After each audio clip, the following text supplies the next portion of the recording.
Hot Rod. Nick, what do you got for us? Dirty old Boss 260. Man, that is a wide engine, eh? 4-speed auto, BF Falcon. It's basically the width to fill the engine bay on the 32. Man, it's going to fill the engine bay, all right. It's gonna nearly touch the front tyres, I reckon. From what I can work out, it's about 100mm wider than a flathead, about 80mm wider than a Hemi, and about the same length. So for a 5.4 litre, they're a massive motor. If you compare that to an LS1, it's double the size. That's probably why people LS swap things and not 5.4 swap things, eh? Far out, Hot Rod, Nick. Would fit 2 years in this 32 compared to the 27. Plenty of headroom clearing. I'm not jammed in here. The arms are extended, whereas in the 27 they're further back. The legs are extended. The shoulder height to the side. There's a massive amount of room in this. Far out, why didn't you just build one of these in the first place? Because all the cool kids build 27s. Righto, so let's get this wiring harness off, pull a bit more of the stuff off it so we can see what we've got to play with here.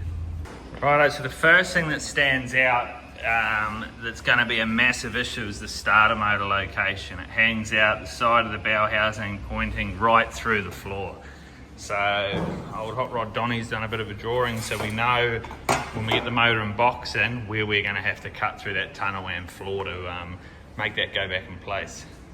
Definitely still a big engine even with all the stuff removed. So next step, we're coming up with a bit of a plan to be able to sit this in the chassis and then adjust it up and down so we can sort of pick where we want it to go.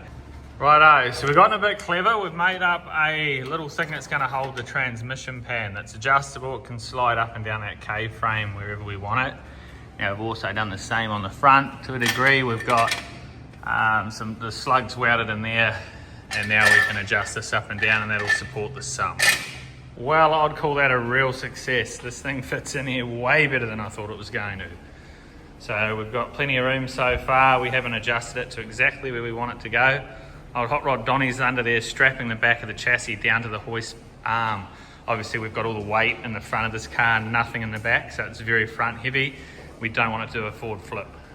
So this makes it really easy. It's the first time we've done it, to be honest. So now you just have to do that other side there, and then that will level up that transmission to where we want it. Simple, guys. You can do this on the garage floor at home if you just wanted. Yeah, that's all right. How does that starter motor fit? That is something I would have never thought. If we had put money on that, I would have said you were dreaming. So usually we run these little ears just off the side of the chassis, but this time we're going to be a little bit low and too close to that steering box. So I think we notch them out and we'll run half on top, half down the side basically. Righto, so we just cut up a couple of bits of this tube. That lets us push these bushes in. So luckily that was the right size. That was a bit of a fluke. We got these from Burson Auto Parts. From that we can keep making some mounts. How's Donnie going? Yeah, getting there. Old Hot Rod Donnie's got the pin punch out. He's about to drill some holes. Righto, so we made up some crush tubes for the inside. We've cut these brackets how we thought we were going to. And now we have a nice little mount we can mount on the side. Old Hot Rod Donnie's made his plates up. They shouldn't go anywhere. Didn't think so. We don't have the right size bolts at the moment, so we're just using what we can for setup. We'll clean up the inside of this chassis rail and a little gusset in there just to tidy that up. Righto, so that's both sides done. Now we'll get under, have a look at this transmission cross member, show you the mount we've decided to use rather than the stock 5.4 BA Falcon mount. So we've got old trusty 3D printer out again to print us some little sleeves so that way we can set this up where we want it to go. Donnie's got a couple of little plates he's made that are going to make this thing removable. We've bent up that little bracket that bolts to the transmission mount. Now that transmission mount, I'm pretty sure it's either a Ford or a Holden, I can't remember. I think it's Holden. And then we've just drilled 2 new holes to make the same pattern as this gearbox. All you mechanics out there, you should have a 3D printer just for all this sort of shit. Best thing we've ever done. Righto, so old Hot Rod Donnie's got this ready to go. He's putting a bit more weld on the little stubs hanging off the rail in there. Now that sits in there, all we have to do is some more welding around here and around here, and this engine and gearbox is mounted. Well, that's our front support unbolted. That's a good sign the motor hasn't fallen out. We'll let Donnie do a bit more welding before I go and undo the back ones while he's still under there. And that's the finished product. A few more welds to go obviously, but we'll do that when it all comes apart. There's no point pulling it apart 5 times. So motor and everything's sitting in. We've got awesome clearance everywhere. Like I said, this motor fits way better than I ever thought it could possibly fit in this car. So very impressed. Old Hot Rod Nick actually come up with a smart decision for a change, so props to him. What's the trick here, Scotty? Will Nation's done this a few times, I reckon. Tongue in the right spot, window. Just don't put your tongue between the rim and the tyre and you'll be alright. We're not feeling very confident here, eh? Drive a bus through there, mate. Yeah, that's no good. Righto, so a fair bit of stagger in them tyres. The 32s make a big wheel like that actually look right. Now, what do you reckon about that for a gap? That's going to be as close as you're going to get to be able to put any form of guards even on it just for rego. Righto, sorting out the steering column position. So we're having a little bit of a play around, but I think we've got it in not a bad spot. If Hot Rod Nick doesn't like it, then he should have been here to tell us where to put it.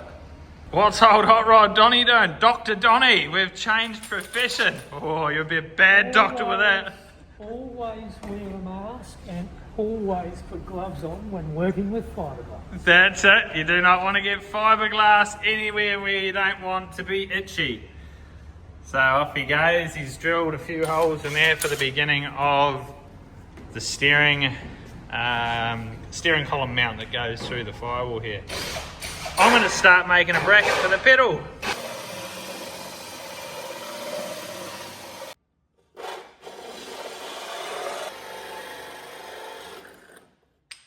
Just like that, Hot Rod Donnie. Hope it's in the right place. I hope you measured that properly. How do we go there, Donnie? Perfect as usual. Oh, that's good, mate. That's good. And that's the little unit under there. Have we got the beginning of the column mount, Donnie? Yeah. We'll start it there and then we'll give it some support from another steel brace under the dash. And then I think we're going to need a 6.5 inch drop. Righto, so we've been drawing up a little mount for this accelerator pedal. So hopefully we can mount it through the firewall, and this will accept the factory BA Falcon pedal, which is this big ugly thing here. So we're doing a test print at the moment, and then after that we'll see what changes we need to make. Hopefully there's not too many, and then we'll make a good one and we'll bolt it in.